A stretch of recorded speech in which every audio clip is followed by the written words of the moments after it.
오늘 새벽 우리에게 주신 하나님 말씀은 고린도 후서 5장입니다. 만일 땅에 있는 우리의 장막집이 무너지면 하나님께서 지으신 집, 곧 손으로 지은 것이 아니요 하늘에 있는 영원한 집이 우리에게 있는 줄 아느니라. 참으로 우리가 여기서 탄식하며 하늘로부터 오는 우리 처소를 덧입기를 간절히 사모하노라. 이렇게 입음은 우리가 벗은 자들로 발견되지 않으리 함이라. 참으로 이 장막에 있는 우리가 짐진 것 같이 탄식하는 것은 벗고자 함이 아니요 오히려 덧입고자 함이니 죽을 것이 생명의 삼킨 바 되게 하려 함이라. 곧 이것을 우리에게 이루게 하시고 보증으로 성령을 우리에게 주신 이는 하나님이시니라. 그러므로 우리가 항상 담대하여 몸으로 있을 때에는 주와 따로 있는 줄을 아노니 이는 우리가 믿음으로 행하고 보는 것으로 행하지 아니함이로라. 우리가 담대하여 원하는 바는 차라리 몸을 떠나 주와 함께 있는 그것이라. 그런즉 우리는 몸으로 있든지 떠나든지 주를 기쁘시게 하는 자가 되기를 힘쓰노라.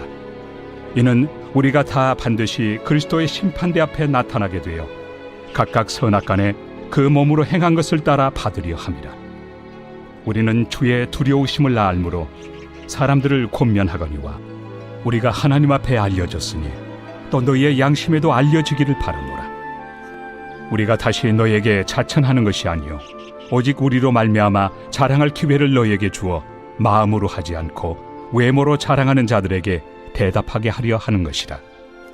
우리가 만일 미쳤어도 하나님을 위한 것이요 정신이 온전하여도 너희를 위한 것이니 그리스도의 사랑이 우리를 강권하시는도다. 우리가 생각하건대 한 사람이 모든 사람을 대신하여 죽었은즉 모든 사람이 죽은 것이라. 그가 모든 사람을 대신하여 죽으심은 살아있는 자들로 하여금 다시는 그들 자신을 위하여 살지 않고 오직 그들을 대신하여 죽었다가 다시 살아나신 이를 위하여 살게 하려 함이라. 그러므로 우리가 이제부터는 어떤 사람도 육신을 따라 알지 아니하노라. 비록 우리가 그리스도도 육신을 따라 알았으나 이제부터는 그같이 알지 아니하노라. 그런즉 누구든지 그리스도 안에 있으면 새로운 피조물이라. 이전 것은 지나갔으니 보라 새 것이 되었도다. 모든 것이 하나님께로서 났으며 그가 그리스도로 말미암아 우리를 자기와 화목하게 하시고 또 우리에게 화목하게 하는 직분을 주셨으니 곧 하나님께서 그리스도 안에 계시사 세상을 자기와 화목하게 하시며 그들의 죄를 그들에게 돌리지 아니하시고 화목하게 하는 말씀을 우리에게 부탁하셨느니라. 그러므로 우리가 그리스도를 대신하여 사신이 되어 하나님이 우리를 통하여 너희를 권면하시는 것 같이 그리스도를 대신하여 간청하노니 너희는 하나님과 화목하라. 하나님이 죄를 알지도 못하신 이를 우리를 대신하여 죄로 삼으신 것은 우리로 하여금 그 안에서 하나님의 의가 되게 하려 하심이라. 오늘도 주님의 은혜 가운데 거하시는 하루 되시기를 바랍니다. 고린도 교회는 여러 가지 문제들을 가지고 있었는데요. 그 중에 하나가 기본적으로 당시 가지고 있는 시대정신이라는 것이 하나 있습니다.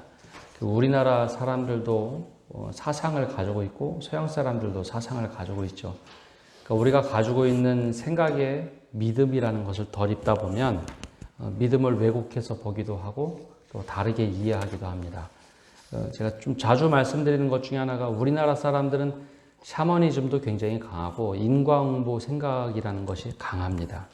그러다 보면 우리가 말씀을 제대로 안 읽고 신앙생활을 하면 우리가 생각하는 옷으로 하나님을 이렇게 재단하거나 혹은 하나님을 잘못 이해하는 경우가 있습니다. 그러니까 즉 우리가 가지고 있는 생각의 틀이 있어서 거기에 하나님을 가둬놓는 경우가 있죠. 특별히 이 헬라라는 그리스 철학은 신앙하고 철학하고 막 섞일 수 있는 아주 쉬운 요소들이 하나가 있었습니다. 하나는 이론론이라고 하는 건데요. 하나로부터 무조건 출발한다라는 겁니다. 물론 성경에도 한 하나님으로 출발하는데요. 그러다 보면 모든 것이 하나의 질서를 가지고만 만들어진다라는 생각을 갖게 됩니다. 그래서 수직적인 체계를 갖고 있던 것이 그리스 철학입니다.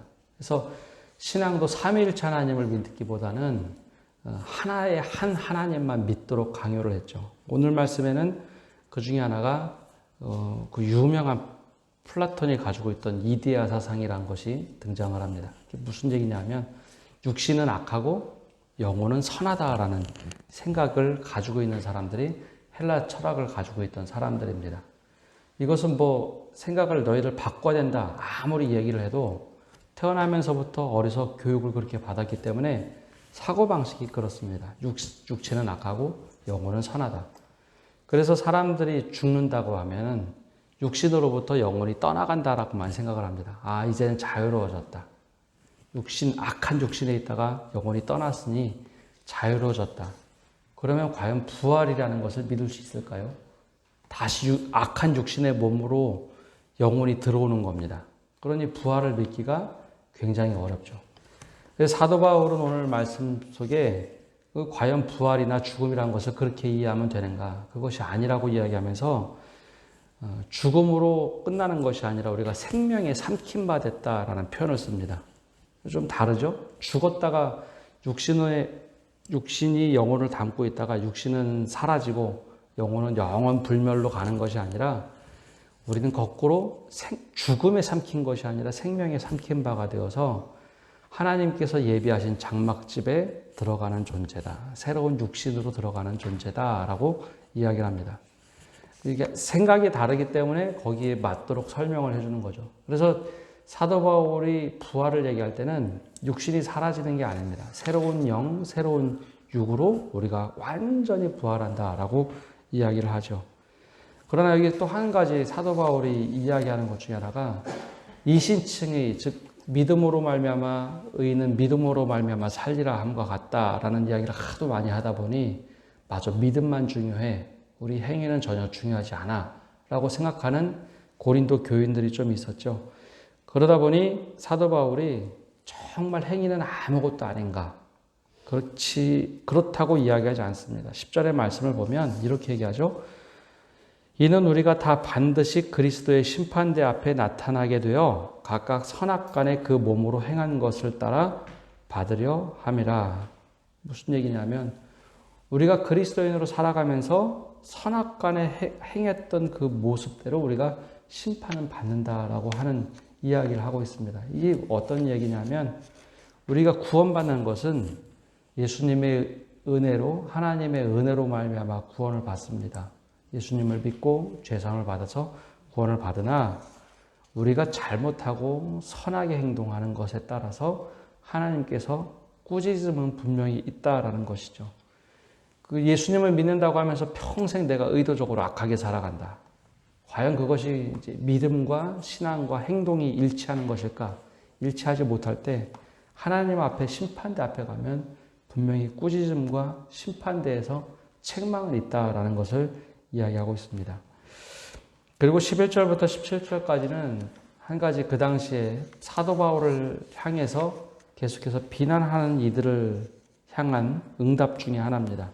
사도 바울을 비난했던 사람들 중에 어떤 의견이 있었냐면 사도 바울은 사람들의 환심을 사고자 하는 사람이었다라는 비난이었습니다. 요즘에 정치인들을 향해서 흔히 하는 말이죠. 파퓰리즘이라는 건데요. 사도 바울이 이 지역에 와서 복음을 전한다고 하면서 자기가 지도자가 되고자 환심을 살려고 사람들에게 굉장히 잘 따뜻하게 대해줬다라는 비판입니다. 아무리 잘해줘도 그런 비난을 하기 시작하면 모든 행동이 이제 수포로 돌아가는 거죠. 그래서 사도 바울은 거기에 대해서 뭐라고 얘기하냐면 내가 스스로 내가 스스로 천거해서 여러분들한테 간 것이 아니라 하나님의 사랑이 나를 강권하여서 여러분에게 갔다라는 표현을 씁니다. 그리스도의 사랑이 우리를 강권해서 우리가 그 사랑을 전하기 위해서 간 것이지 내가 누구의 인기를 원하거나 여러분들에게 잘해서 내가 그 지위를 얻고자 함이 아니었다라고 얘기합니다. 그러면서 예수님에 대해서 이야기하면서 예수님이 우리를 위해서 대신하여 죽으시고 우리를 위하여 모든 죄값을 사하셨던 것처럼 그것은 그 사랑이었다. 그래서 우리가 그 사랑을 전하러 간 것이지 여러분에게 다른 것을 하기 위함이 아니다 라고 이야기하면서 17절에 그런 얘기를 합니다. 그런즉 누구든지 그리스도 안에 있으면 새로운 피조물이라. 이전 것은 지나갔으니 보라 새 것이 되었도다. 우리가 이렇게 얘기하든 어떻게 얘기하든 간에 우리가 주님 안에서는 다 새로운 피조물이 된다라는 고백을 하고 있습니다. 여기 사도 바울의 의도가 있는데요. 나를 비난했던 사람들도 그리스도를 제대로 믿는다면 새로운 피조물이 되는 사람들이고, 나 역시도 새로운 피조물이 되어서 여러분들에게 다가갔던 사람이다라는 이야기를 합니다. 그리고 오늘 편지에서 굉장히 중요한 얘기 하나를 하는데요.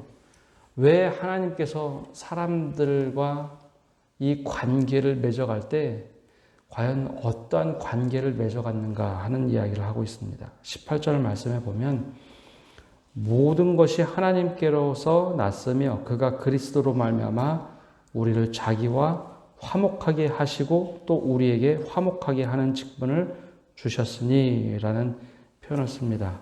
그래서 신학자들은 이것을 보고 화해론이라는 이야기를 합니다. 화해론. 이게 어떤 의미냐면요. 구약시대에 제사하는 하나님께 예배드리는 방법이 5가지의 방법이 있습니다. 그 중에 하나가 화목제라는 것이 있어요. 화목제. 하나님과 사람 사이에 원수가 되었는데, 그리고 또 우리가 누군가의 원수가 되었을 때 화목하기 위해서 제사를 지내는 것. 그 제사 드릴 때 방법은 번제라는 방법을 씁니다. 그래서 예수님께서 십자가에 달려 돌아가시는 것을 보고 뭐라고 표현하냐면 화목제물이라고 표현하죠. 화목제물. 하나님과 사람 사이에 죄가 들어와서 모든 것을 다 원수로 만들어 버렸습니다. 특이한 것은 하나님과 사람 사이가 관계가 깨져서 하나님과 원수가 되는 동시에 사람과 사람 사이에도 원수가 되는 습성을 갖게 됩니다. 그래서 구약 성경에서는 그것을 탓이라고 얘기해요. 쉽게 얘기하면 탓. 우리 모두 다 가지고 있습니다. 잘하는 것은 내가 잘한 것이고 조금 이상한 일이 있으면 탓하죠. 탓. 남 탓을 하게 됩니다. 내가 잘못한 것이 아니라 남 탓을 하게 돼요. 그것이 아담부터 처음부터 그랬습니다. 아담이 하나님에 대해서 탓하기 시작했죠. 혼자 독초하는 것이 보기에 나빠서 좋지 않아서 하와를 붙여줬는데 하나님이 하와 붙여줘가지고 내가 죄를 짓게 됐다라는 탓을 합니다. 분명히 자기가 선악과를 먹었음에도 불구하고 하와가 시켜서 내가 먹은 것이고 사탄이 시켜서 내가 먹은 것이고 모든 것이 탓으로 바뀌었어요. 하나님과 탓하기 시작하는 존재가 사람과도 탓하는 존재가 됐습니다. 죄가 들어오면서 모든 관계가 깨어져 버렸죠. 하나님께서 마지막으로 썼던 방법 중에 하나가 예수 그리스도를 이 땅에 보내는 겁니다. 그때 예수님의 목적은 화목제물입니다. 화목제물. 사람과 하나님 사이를 연결하는 것. 그래서 그것을 보고 막힌 담을 허셨다라고 얘기하죠. 화목하게는 화목제물. 이게 화해론의 아주 핵심입니다.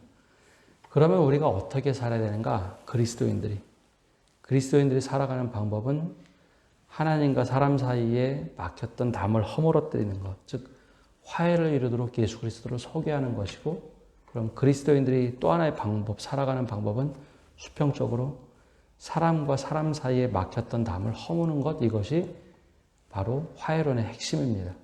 하나님과 화해가 됐다면 사람과 사람 사이에 화해가 되는 것이 맞다는 것이죠. 그래서 사도 바울이 자신을 비난했던 사람들을 향해서 갑작스럽게 이 이야기를 하는 것, 우리에게 화목하게 하는 직분을 주셨기 때문에 여러분과 내가 화해하기를 원한다, 화목하기를 원한다라는 팔을 펼쳐서 끌어안는 방법을 취합니다. 굉장한 비난을 했거든요. 그냥 비난이 아니라 인신공격도 많이 했고, 그 사람들이 바울을 향해서 교리에 대한 비난, 인신공격에 대한 비난을 많이 했습니다. 그럼에도 불구하고 사도 바울이 이야기하죠. 20절에도 그러므로 우리가 그리스도를 대신하여 사신이 되어 하나님이 우리를 통하여 너희를 권면하시는 것 같이 그리스도를 대신하여 간청하노니 너희는 하나님과 화목하라. 나도 너희와 화목하겠다라는 이야기를 하고 있습니다. 그래서 그리스도인이 살아가는 방법은 하나님과 화해하는 것, 즉 친밀한 관계를 갖는 것뿐만 아니라 그리스도인 안에서 화목하게 하는 그것만으로 만족해서도 안 되고요. 그리스도 밖에 있는 사람들, 즉 교회 밖에 있는 사람들과 어떻게 하면 화해를 이루며 살아갈 것인가. 이것이 사도 바울이 우리들에게 권면하고 있는 이 방법입니다. 그리고 또 삶의 자세입니다. 사도 바울이 이 이야기를 하기까지 굉장히 오랫동안 아마 고민을 했을 겁니다. 눈물의 편지도 보냈고요. 고린도에 이 세 번째 편지를 보낼 때 끊임없이 자기에 대해서 부인하는 사람들을 향해서 바로 이야기를 하고 있습니다. 그래서 처음에 가지고 있는 생각, 우리가 가지고 있는 생각이 헬라 철학의 영향을 받았기 때문에 이것을 어떻게 하면 극복할 것인가. 죄의 문제도 극복하고 육신과 영혼에 대한 이야기도 풀어가면서 우리가 가지고 있는 생각이 과연 하나님으로부터 온 것인가? 아니면 이 땅에 있는 철학으로부터 온 것인가? 육신으로부터 온 것인가? 그 이야기를 장황하게 쭉 설명을 하죠. 그러면서 우리의 생각이 육신으로부터 왔다면 잘못된 것이다 라는 것을 이야기해 주면서 하나님께서 원하신 것은 사랑이고 그 사랑의 핵심은 우리로 하여금 하나님과 사람과 화목한 것, 또 사람과 사람 사이에 화목한 것이다 라고 얘기합니다. 근데 이것을 거꾸로 얘기하면 사람과 사람 사이에 단절이 생기면 하나님과 기도하는데 단절이 생깁니다. 어느 정도 가다 보면 꼭 걸림돌이 돼서 더 이상 기도하지 못해요. 사람과 사람 사이에 굉장히 큰 상처가 있으면 그 또한 기도하지 못하는 요소가 됩니다. 이건 어쩔 수가 없습니다. 왜냐하면 그 십자가라는 것이 하나님과 수직적인 관계도 있지만 수평적인 관계가 같이 묶여져 있기 때문에 그렇습니다. 하나님과의 관계가 깨지잖아요. 그러면 또 수평적으로 관계가 잘 맺어지는 것 같으면서도 어느 순간에 되지 않습니다. 그래서 교회 공동체는 하나님과 화목한 것, 성도들과 화목한 것을 굉장히 많이 강조를 합니다. 그래서 사도 요한도 똑같이 얘기하죠. 하나님은 사랑이시라. 그래서 이웃 사랑과 하나님 사랑을 동격으로 이야기해서 사도 요한도 끊임없이 사랑을 이야기합니다. 오늘 우리에게 들려주는 이 사도 바울의 말씀을 보면서 우리 안에 해결해야 될 숙제가 과연 무엇인가? 우리 안에 그럼 풀어야 될 숙제가 무엇인가? 우리 스스로에게 질문하시고 또 이게 가정, 교회, 또 교회를 넘어서 우리 사회를 바라보면서 하나님과 화해해야 될 것, 하나님과 화목해야 될 것, 사랑과 화목해야 될 것이 무엇인가? 한번 우리 스스로에게 질문하며 또 하나님 내가 이것을 위해서 어떻게 해야 될까요? 도전하는 우리 성도 여러분 되시기를 바랍니다. 기도하겠습니다. 하나님 오늘 우리에게 들려주시는 사도 바울의 편지 가운데 고린도 후서 말씀을 봅니다. 우리로 하여금 화해하라라고 도전을 하고 있는데 우리 안에 화해되지 못한 것이 과연 무엇이는지 돌아보게 하여 주옵소서. 사도 바울이 그렇게 많은 공격을 받고 또 때로는 비판과 개인적인 인격 모독도 당하면서도 불구하고 하나님과 화해하라. 또 수평적으로 우리로 하여금 화해하는 직분을 화목하게 하는 직분을 주셨으니 내가 이것을 알린다라고 했던 그 음성을 우리도 동일하게 듣고 우리도 그 직분을 따라 살아가는 저희가 되게 하여 주옵소서. 하나님과 화목할 뿐만 아니라 사람과도 화목하는 저희가 되게 하여 주시고 이것이 교회 울타리 안에서 또한 교회 울타리 밖에서 우리 삶 속에서 이루어지는 은혜가 있게 하여 주옵소서. 그래야 하나님 우리가 하나님과 화목한 사람이라는 것이 온전히 삶 속에서 드러날 때 하나님의 은혜가 나에게 흘러넘쳐서 모든 이웃에게도 흘러갈 수 있도록 은혜 내려 주옵소서. 오늘 한 날도 주님께 모든 것을 맡겨드립니다. 이 땅에 신음하고 있는 모든 세계 속에 하나님의 은혜가 충만하게 이루어지기를 원하고 또 우리 가운데 하나님의 사랑이 흘러넘쳐서 우리가 세상을 향해서 무릎 꿇고 기도하게 하여 주시고 하나님의 은혜가 흘러넘치도록 기도자 또 중보자가 될 수 있도록 저희와 함께하여 주옵소서.